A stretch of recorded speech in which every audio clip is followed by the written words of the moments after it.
Here's what's making news now around Indiana.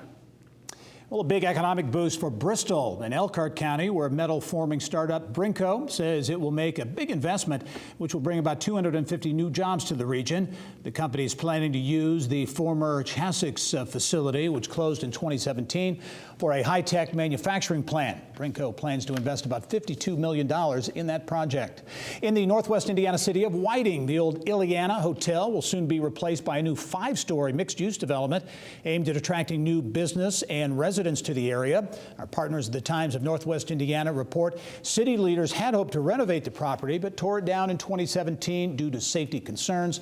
The new project will retain that Ileana name and brand.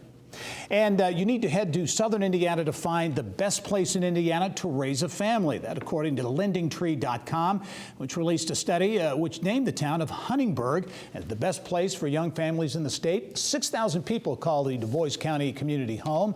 Westfield and Hamilton County came in a close second.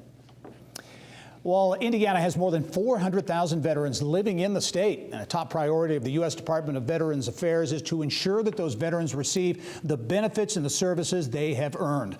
Technology has helped the Veterans Benefits Administration streamline programs and improve benefit delivery. Joining us now is Undersecretary for Benefits, Paul Lawrence, to explain what is being done to help veterans here and the economic impact as well. And Dr. Lawrence, welcome to the program. Thank you very much. First of all, that number, I think some people would be surprised. More than 400,000 veterans actually call Indiana home. That's a big number and a big impact on the economy. That's right. We administer $1.5 billion every year in payments for veterans for their benefits they've earned. These come in sort of 3 big areas primarily. One is what we call compensation. You've been injured and we pay you money to deal with your impairment. The other is in education, the GI Bill being the most famous, and home loan guarantee. No money down, home we guarantee. And what's interesting about the last two particularly, those come from the original GI Bill, which, as you know, was drafted right here by Harry Comeri, Legionnaire, resident of Indianapolis. So these are very powerful things that help veterans re-accelerate their entry to earn the American dream, a home, a job, make a living, be part of the community. Powerful economic impact to the state. And indeed, getting those services, making sure those services and benefits flow seamlessly to the veterans, that's, as you know, a huge job. Technology, a big part of that. Now, talk about that whole effort of being able to get those benefits to veterans in a timely manner. Sure, it's a real service delivery challenge, as you point out, and everyone's getting higher expectations to receive customer service from VA as well. So we deal with it a couple ways. First is we want to make sure we have really cutting-edge technology. So, for example, I know Salesforce is headquartered here. Companies like that we want to draw on to provide things for us.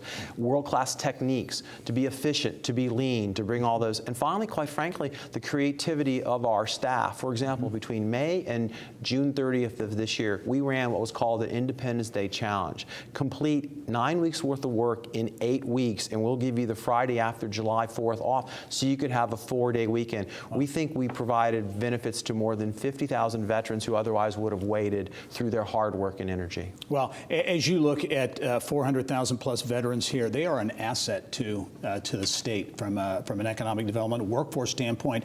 As we were talking off camera, a number of states, including Indiana, are trying to figure out, hey, how can we recruit veterans to come live here? Right. They're highly trained, more loyal, more dedicated on average. Right. Veteran unemployment is very low. It's below the national average, and all the top companies, you know, that would be one of the things I would encourage everybody to do. Kick the veteran tire hard, because you'll find they're great employees there. Yeah, and you were just in a roundtable discussion. You met with CEOs, I think, and some others here in Indiana trying to figure out ways to do that. Right. You know, hiring veterans is, you know, is good for a lot of reasons, but it's important for the bottom line. You know, the Veterans Administration, you know, had received a lot of negative publicity. But as you look now, what's kind of the, if you will, the new VA? Is there a new vibe, a new attitude around the VA? Sure. Well, I think you know, as candidate and then later as president now, the president has made veterans the center point of his plan and the administration's. The budget's the largest we've ever had. The secretary talks about it as the period's greatest transformation. So the new resources bring new tools, new laws that enable us us to do the sort of things we need to do to help veterans. So by the surveys we're seeing now from other organizations that benchmark us, it's not just us. VA provides world-class services and benefits to our veterans. And so my message to folks would be, understand that. If you're a veteran, thank you for your service. If you're a family member of it, thank you for the support. And if you're an employer that has a job opening, hire a veteran. That would be my strongest recommendation. Dr. Paul Lawrence is Undersecretary for Benefits at the U.S. Department of Veterans Affairs. Thank you for stopping by on your trip here to Indianapolis. We'll talk to you soon. Thank you for caring about veterans. Thanks.